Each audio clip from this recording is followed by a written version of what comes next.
আপনারা জানেন যে আহ, বাংলাদেশের পোর্টগুলা বন্দর পোর্টগুলো দেশের কোম্পানির কাছে লিজ দেওয়া হচ্ছে, যেটা নিয়ে আমরা খুবই কনসার্ন হতাম না যদি এটা দেশের সার্বভৌমত্বের উপর কোনো হুমকির আমরা আশা আর কি এরকম কিছু না মনে করতাম।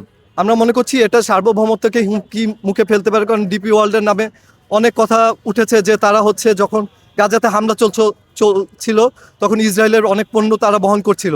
এছাড়া আপনারা জানেন যে বাংলাদেশের তারা একটা কথা বলছে যে বাংলাদেশের দুর্নীতির কারণে এবং স্কিলফুল মানুষ নাই দেখে পার্বত্য আর কি আমাদের বন্দরগুলো অন্য দেশকে দিতে চাচ্ছে তারা। আমার কথা হচ্ছে বাংলাদেশে কোন সেক্টরে দুর্নীতি নাই সেজন্য যে অন্য দেশকে দিয়ে দিতে হবে এটা তো মানা যায় না। আমাদের দেশে অনেক কোম্পানি আছে, যেমন সেনাবাহিনীদের কোম্পানি আছে, নৌবাহিনীর কোম্পানি আছে যাদের মানুষ বিশ্বাস করে।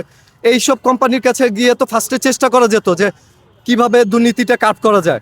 এ রেখে ফার্স্টেই কেন আমরা অন্য দেশের উপর রিলাই করছি, এটা নিয়ে আমরা একটু কনসার্ন মনে করছি, সেজন্য ভাই আমরা আজকে দাঁড়িয়েছি।